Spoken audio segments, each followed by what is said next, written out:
आप सबको नमस्कार। सबसे पहले गिरिराज प्रसाद शर्मा जी उपस्थित हो गए हैं, सुनील रातौरी जी उपस्थित हो गए हैं। समय के सब अनुशासन में बंध गए हैं सब लोग, मुझे ऐसा लगता है। योगेश महाजन जी, विनेश्वरी श्रीवास्तव, नंदा, योगेश महाजन जी, कुश गौड़ जी, ज्योति सराफ, अर्चना वर्मा जी, गुरप्रीत कौर ढिल्लन, ये भी उपस्थित हो गए हैं। कहने का तात्पर्य है कि सब में समय का अनुशासन का पालन हो रहा है। सुकुमार जोशी जी, अदिति त्रिपाठी, आयुष दर्पण वाले हमारे डॉक्टर नवीन जी, धनंजय कुमार श्रीवास्तव, इनके पास समय नहीं रहता, पता नहीं कैसे समय निकाल करके 4 बजे उपस्थित हो गए हैं। गौरव पारधी दी, वैद आरती शर्मा, अनुराग अहिरवार, विजय सैनी जैसे सुधी चिकित्सक हमारे सामने उपस्थित हैं। आज हम हाइपोग्लिसीमिया के बारे में चर्चा करेंगे। कुछ प्रश्न हैं, उनके उत्तर देने के पश्चात अपने मुख्य विषय में आएंगे। सर्वप्रथम डॉक्टर शिवम माहेश्वरी। डॉक्टर शिवम माहेश्वरी, उनका एक कोई 50 इयर्स का पेशेंट है, फीमेल, और कभी कभी गैस्ट्रोइंटेस्टाइनल फ्लूइड फ्लो बैक हो जाता है, जो कि नासा के माध्यम से ऊपर की ओर आ जाता है डिनर करने के पश्चात। जिन व्यक्तियों में इंडाइजेशन होता है या जो अत्यधिक तीक्ष्ण आहार विहार का सेवन, मिर्ची का सेवन, बेसन का सेवन कर लिए हो और मात्रा से अधिक भोजन कर लिया हो, तब ऐसी स्थिति निर्मित होती है। सडन भोजन के बाद ऊर्ध्वगमन पित्त का होने लगता है और कई बार नासा के माध्यम से द्रव निकलता है। तो निश्चित रूप से कम खाना खाएं, सबसे बड़ी बात है। भोजन कम खाएं, ज़्यादा मत करें। दूसरा, मिर्ची तली मली चीज़ें ना हो। तीसरा, भोजन करने के पश्चात कम से कम 300 कदम चलें और वज्रासन में बैठें। ये करना अति आवश्यक है। दीपन पाचन औषधियाँ, पंचकोल क्वाथ, त्रिकट चूर्ण का सेवन आप करा सकते हैं। अष्टांग लवण, दाढ़ी अष्टक चूर्ण, इसका सेवन। बहुत जालन ज़्यादा महसूस हो रही हो तो अविपत्तिकर चूर्ण का सेवन भी आप ऐसे पेशेंट में करा सकते हैं। लेकिन मैंने बताया, भोजन कम करें, तली मली चीज़ें बिल्कुल ना हो, और ख़ास तौर से रात्रि में, क्योंकि रात्रि में आपको सोना है। और निश्चित रूप से इसमें विदग्धाजीर्ण जैसे विदग्धे भ्रम तन्मूर्छा पित्ताज विवधारुजा उद्गारस्य सधूम अम्ला स्वेदोदाह से जायते, विदग्धाजीर्ण के लक्षण हैं, ऐसे लक्षण हो जाते हैं। डॉक्टर चरित्रमूर्ति जी ने स्पर्मेटोरिया के बारे में, ट्रीटमेंट के बारे में जानना चाहा है। ये गलत आदतों की वजह से इनवॉलेंट्री एजेकुलेशन हो जाता है, खासतौर से रात्रि में। और ऐसे व्यक्ति जो उत्तेजना से भरपूर हो, उत्तेजित पिक्चर देखते हो, आजकल इंटरनेट में दुनिया भर की चीज़ें आती हैं, उनका नियमित रूप से देखते हो, ऐसे व्यक्ति को ये एजेकुलेशन, जिसको हम बोलते हैं एक्सेसिव इनवॉलेंट्री एजेकुलेशन, तो इसमें तो पहले तो शिक्षा देनी चाहिए कि जो गलत आदतें पड़ गई हैं उनको बिल्कुल छोड़ दें। और ऐसे समाज में ऐसे व्यक्तियों के साथ, ऐसे दोस्तों के साथ रहें जो पॉजिटिव थिंकिंग वाले हों, जो अच्छी सोच वाले हों, उनके साथ रहें। साथ साथ में सूर्य नमस्कार, ध्यान, मेडिटेशन आदि का भी इसमें प्रयोग कराना चाहिए। इनवॉलेंट्री एजेकुलेशन के लिए बबूल फली, इसका चूर्ण बना लें, 1-1 चम्मच दिन में 2 बार लेवें। धाय पुष्प, नाग केसर, अगर ये तीनों मिला लें, बबूल फली, धाय पुष्प और नाग केसर, इनका बारीक चूर्ण कर लें और 1-1 चम्मच दिन में 3-4 बार पेशेंट को दें। दूसरा ये ध्यान रखें कॉन्स्टिपेशन न रहे, क्योंकि अपान वायु की विकृति से ये व्याधि होती है। तो इसको या तो आप विधिवत विरेचन करा दें, आभ्यंतर स्नेहपान क्लासिकल के ढंग से करने के पश्चात फिर विरेचन करा दें, अन्यथा प्रतिदिन आधा चम्मच एरंड भ्रष्ट हरित की रात को सोते टाइम दे दें, जिससे मोशन क्लियर हो। मैंने देखा है जिनको कॉन्स्टिपेशन बना रहता निरंतर, उनको ये इनवॉलंटरी एजाकुलेशन होता है, स्पर्मेटोरिया होता है। तो ये सावधानी रोगी में रखना चाहिए। डॉक्टर शुभम एस पंवार,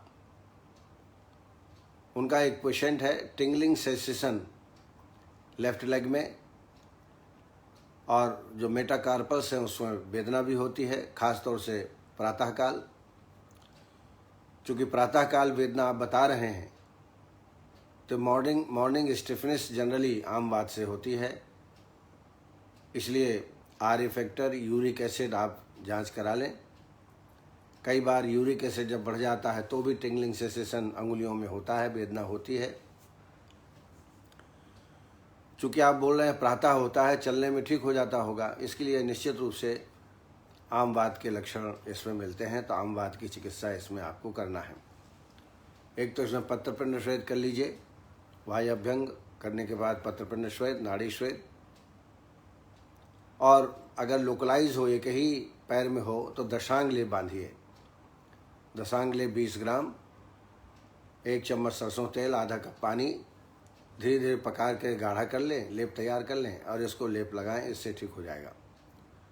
औषधियों में महायोगराज गुग्गुलू, सिंहनाथ गुग्गुलू 2-2 गोली दिन में 2 बार, और पिपली चूर्ण आधा चम्मच सुबह, आधा चम्मच शाम को। ये आप ट्रीटमेंट करेंगे लगभग 15 से 20 दिन, तो निश्चित रूप से इसमें आराम मिलेगा। लेकिन पहले थोड़ा से यूरिक एसिड, आर फैक्टर आदि जांच करा लें। राजकुमार परिहार जी ने उत्तर बस्ती वापस लाने के उपाय। उत्तर बस्ती जैसा आप जानते हैं मूत्र मार्ग से, योनि मार्ग से ये बस्ती दी जाती है।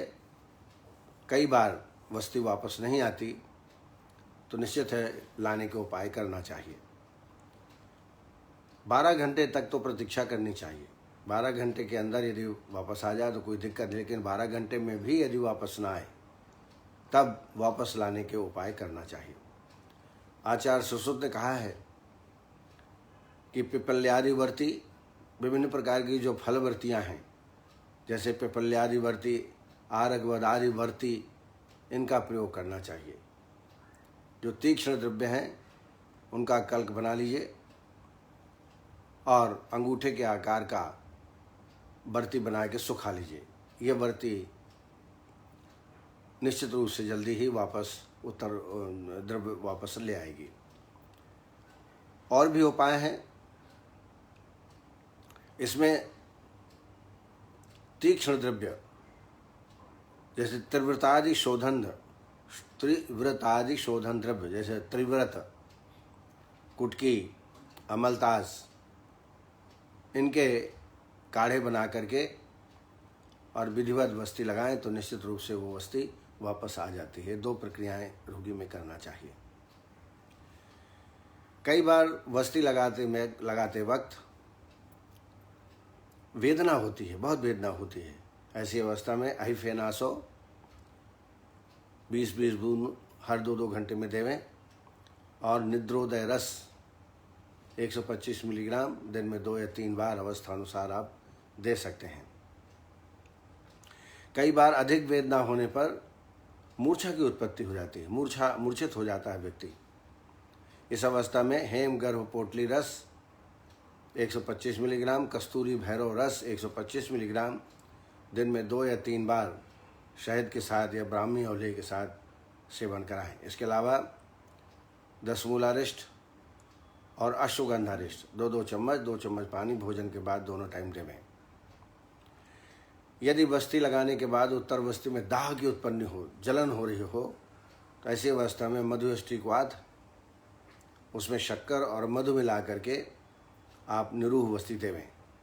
निश्चित है रोगी को आराम प्राप्त होगा। तो इतने उपाय आपको रोगी में करना है। डॉक्टर कविता शर्मा, इनफर्टिलिटी का ट्रीटमेंट, टेस्ट सभी नॉर्मल हैं लेकिन इनफर्टिलिटी की अवस्था है, तो मैं कहूँगा कि दोनों को, हस्बैंड वाइफ को, दोनों को सबसे पहले, जो मेरा एक्सपीरियंस, मैं अपना एक्सपीरियंस बता रहा हूँ, मैंने ऐसे बॉम्बे में, जो उज्जैन में ऐसे पेशेंट ठीक किए हैं, पूरा संशोधन कराइए विधिवत।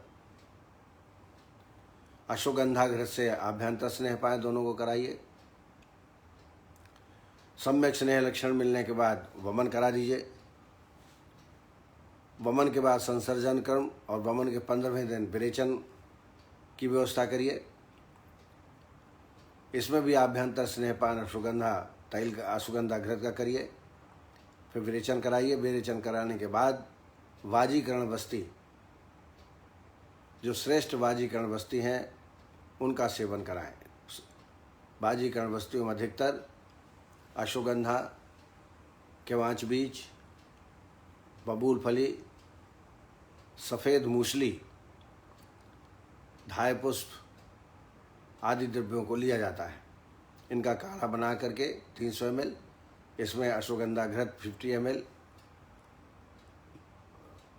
ml शहद, 5 ग्राम सैंधव मिला करके विधिवत बस्ती, इसमें लगभग 20-21 बस्ती जरूर देवें। आवश्यकता पड़ने पर अश्वगंधा घृत या अश्वगंधादि तैल, अश्वबला तैल, इसकी अनुवासन बस्ती आवश्यक होने पर आप दे सकते हैं। ये पूरा पंचकर्म कराने के पश्चात फिर मेडिसिन देना चाहिए। साथ ही उत्तर बस्ती, स्त्रियों में उत्तर बस्ती जरूर करें। इसके लिए मैंने कई बार बताया है आपको, फल घृत से उत्तर बस्ती कर सकते हैं, या फिर ये तो स्नेह बस्ती हुई, अनुवासन बस्ती हुई। निरूह बस्ती के लिए गंभारी फल और कोटज, इसकी बस्ती देना चाहिए गर्भ धारण करने के लिए। साथ साथ में पुरुष को पुष्यानुक चूर्ण 5 ग्राम, सिद्ध मकरध्वज 5 ग्राम, बसंत कुसुमा का रस 5 ग्राम, इनकी 60 पुड़ियाँ बना दीजिए। एक पुड़िया सुबह शाम को अश्वगंधा अवलेह के साथ या मिनॉल माल्ट के साथ खाने के लिए निर्देशित करें। ऐसा 1 माह का ये कोर्स है। इसके अलावा अश्वगंधा चूर्ण, शतावरी चूर्ण, केवांच बीज चूर्ण बराबर बराबर मात्रा लेकर के 1-1 चम्मच दिन में 2 बार खाने के लिए बोलें। स्त्रियों में 10 मूलारिष्ट 4 चम्मच पानी भोजन के बाद दोनों टाइम दें। बाकी दोनों को समझाइश दें। गर्भधान किस प्रकार होगा, इसके बारे में भी उनको पूरी जानकारी देना चाहिए। ऐसा करने से मैंने देखा है 3 से 6 महीने के अंदर गर्भधारण हो जाता है। आप इसको करा के देखिए, लेकिन संशोधन कराना जरूरी है। संतोष शर्मा, टेस्टिकुलर पेन, तो टेस्टिकुलर पेन में 2 स्थिति में होता है। यदि वहाँ उपस्थित आर्टरीज वेन्स में स्वेलिंग हो जाए या कोई चोट लग जाए। कई बार हम स्कूटर, मोटरसाइकिल चलाते हैं, उसमें भी चोट लग जाती है, तब टेस्टिकुलर पेन होता है। ऐसी अवस्था में ये ध्यान रखें कि इसमें धक्का न पहुँचे, इसलिए जंघिया का प्रयोग करें ताकि आप सवारी सुरक्षित रूप से कर सकें। इसके अलावा लाक्षादि गुल, महायोगराज गुल 2-2 गोली दिन में 2 बार इसका सेवन कराएं। दूसरा लेप लगाएं। लेप बड़ा इम्पॉर्टेंट है। 10 मूल के द्रव्य बारीक पीस लें, इसमें कांजी, नारायण तेल, त्रिफला घृत मिला करके लेप तैयार करें और इस लेप को लगाएं और ब्लड पट्टी बंधन कर लें। इससे निश्चित रूप से आराम होगा। इसके अलावा पिपली चूर्ण 2.5 ग्राम दिन में 2 बार शहद के साथ सेवन का, ये बहुत ही एनाल्जेसिक है और रोगी को दर्द में आराम पहुंचाता है। अग्रवाल अंजना जी ने, उनका एक जुवेनाइल पेशेंट है, डायबिटिक है, जुवेनाइल डायबिटिक, 12 साल की उम्र है, वेट उनका लगातार कम हो रहा है। तो आप जैसे जानते ही हैं ये टाइप 1 डायबिटीज़ है, अ chronic condition in which the pancreas produces little और नो इंसुलिन, इंसुलिन बिल्कुल ही नहीं पैदा होता है। इसको टाइप 1 डायबिटीज़ कहा जाता है। निश्चित रूप से असाध्य श्रेणी में है। इसमें आपको इंसुलिन रखना पड़ेगा, इंसुलिन पर पेशेंट होगा ही आपका। साथ साथ में आप बसंत कुसुमा का रस 60 मिलीग्राम दिन में 2 बार देना प्रारंभ करें।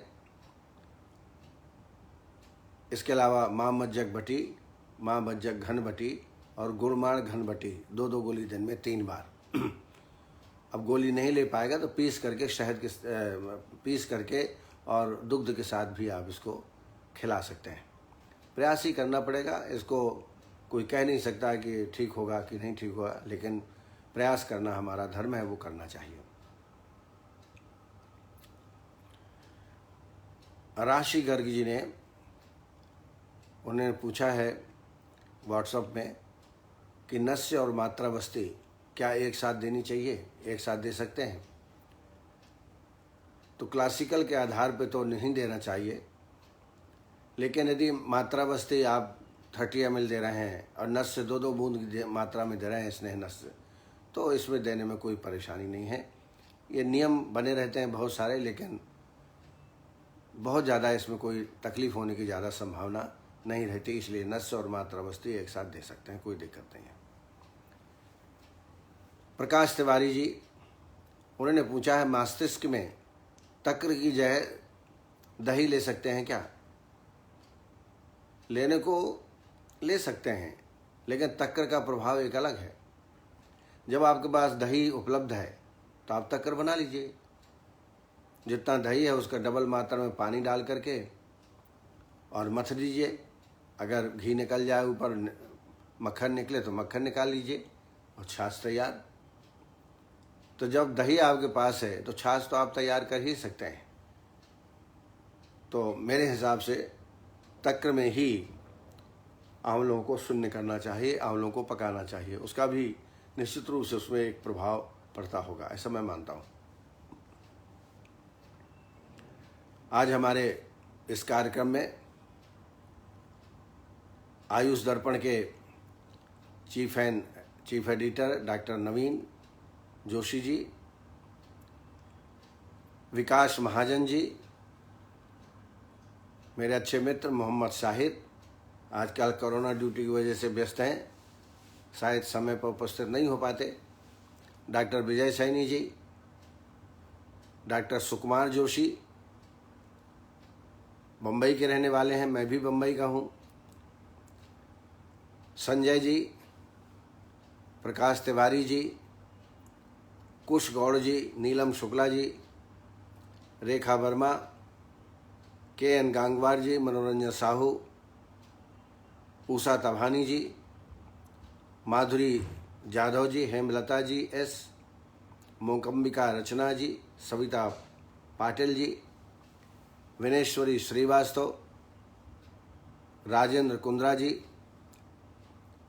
आशीष कुमार, मनदीप शुक्ला, नवनीत दाधीच जी, संतोष शर्मा जी, जिज्ञासा सकरिया जी, अर्चना वर्मा जी, उज़मा फातमी,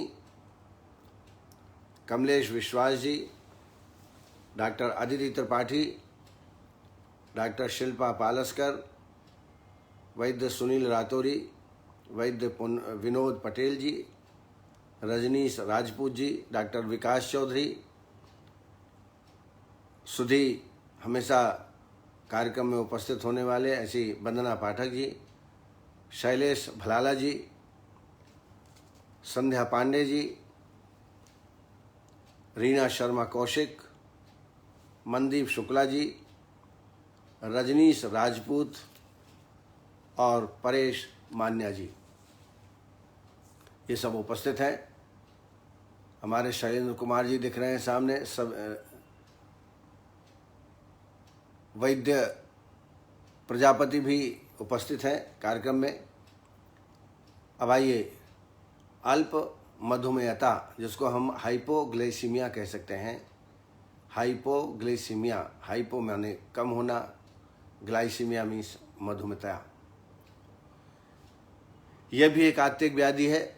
इन आत्तिक व्याधियों को बताने का एक उद्देश्य है कि आप ये तो समझ लें कि ये व्याधि आत्तिक हैं, आपको लक्षण आने चाहिए। तत्कालिक रूप से यदि कुछ आप कर सकते हैं तो वो भी मैं बताता हूँ कि ये करें, अन्यथा आपको इमरजेंसी ट्रीटमेंट तो आपको आईसीयू में भर्ती कराना ही पड़ेगा। और अगर आपने अच्छी तरह डायग्नोस कर लिया और ट्रीटमेंट उचित रूप से दे दिया तो कई बार पेशेंट ठीक भी हो जाते हैं।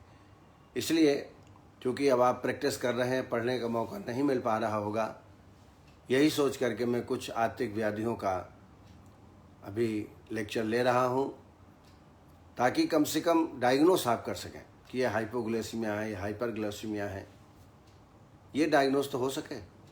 उस दृश्य में आपको ये लेक्चर दे रहा हूँ। जब शरीर में ब्लड शुगर का लेवल 45 और 50 mg/dl के नीचे आ जाता है, कम हो जाता है, 45 से भी कम हो जाता है, उस स्थिति को हाइपोग्लाइसीमिया कहते हैं। अब ये कैसे पता चलेगा? तो निश्चित है ऐसे पेशेंट जो सीवियर डायबिटिक पेशेंट हैं, उनको हर 15 दिन में जांच करानी चाहिए। मधुमेह के रोगियों में अल्प मधुमेहता के लक्षण मिल सकते हैं। इसका मुख्य कारण है अनियमित आहार का सेवन करना, समय पर जो खाना खाना चाहिए वो नहीं खाना, अधिक मात्रा में इंसुलिन ग्रहण कर लेना, जल्दी ठीक होने के चक्कर में, या आप कहीं बाहर जा रहे हैं तो अधिक मात्रा में इंसुलिन ले लेते हैं और हाइपोग्लाइसीमिया की उपस्थिति हो जाती है। इंसुलिन निर्धारित मात्रा में चिकित्सक की सलाह पर ही आपको लेना चाहिए। निदानों में जैसे मैंने बताया, आहार न लेना समय पे या कम आहार लेना, नियमित आहार न लेना, ये एक मुख्य कारण है। देर से भोजन ग्रहण करना, जैसे डायबिटीज़ वालों का बिल्कुल फिक्स होता है कि सुबह नाश्ता इतनी बजे उनको मिलना चाहिए, भोजन इतनी बजे मिलना चाहिए, लेकिन किन्हीं कारणों से वो समय व्यतीत हो जाए तो हाइपोग्लाइसीमिया की अवस्था आ सकती है।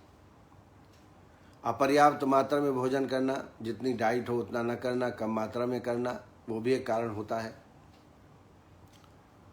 साथ ही अत्यधिक परिश्रम या अत्यधिक व्यायाम करना, कई बार हम जोश में आ जाते हैं, अत्यधिक मात्रा में व्यायाम कर लेते हैं, योगा कर लेते हैं और बाद में हाइपोग्लाइसीमिया की स्थिति उत्पन्न हो जाती है। अल्कोहल का अधिक सेवन, अधिक क्या बिल्कुल सेवन नहीं करना चाहिए।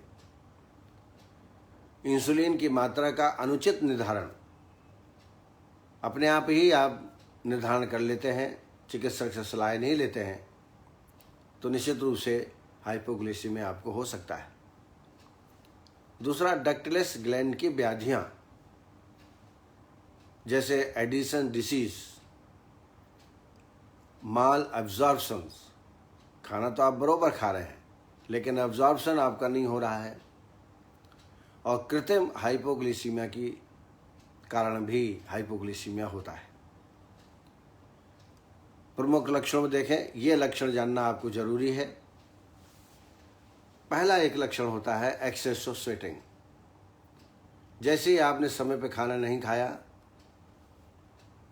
हाइपोग्लाइसीमिया हो गया और आपको अत्यधिक पसीना आने लगता है, आप तत्काल ऐसी अवस्था में तत्काल आप बिस्कुट या कुछ भी आपको फ्रूट हो कुछ शुगर मटेरियल हो, कुछ मीठा मटेरियल हो, वो तत्काल उनका सेवन करें तो आगे की स्थिति नहीं आएगी। नहीं तो फिर एंग्जाइटी डेवलपमेंट होता है, फिर भूख और अधिक मात्रा में बढ़ती है, इंक्रीज एपेटाइट, पल्स रेट बढ़ जाती है, टैकीकार्डिया, और पेशेंट कंफ्यूज हो जाता है, वर्टिगो, चक्कर भी आने लगते हैं और नींद जैसा उसको महसूस हो रहा है, उसको ड्रॉजीनेस बोलते हैं। बोलने की उसमें इच्छा नहीं रहती, असमर्थ हो जाता है बोलने में, इनेबिलिटी टू कॉन्सेंट्रेट, अपने आप को एकाग्र नहीं कर पाता, कोई काम ढंग से उसका नहीं हो पाता, मन इधर उधर चंचल होता है, कंसंट्रेशन बिल्कुल नहीं उत्पन्न होता, साथ ही कभी कभी नासिया, वोमिटिंग और ज़रूरत से ज़्यादा थकावट, टायर्डनेस, और ऐसी अवस्था में हेडेक, सिरहशूल, ये भी एक लक्षण है।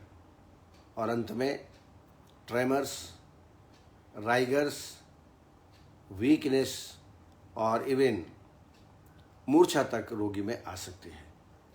इसलिए पहले लक्षण जैसे मैंने बताया कि स्वेटिंग का लक्षण मिले तभी आपको कुछ ना कुछ बिस्कुट, या जिनको डायबिटिक है तो अपने साथ बिस्कुट या कुछ ड्राई फ्रूट साथ में लेके चलना चाहिए।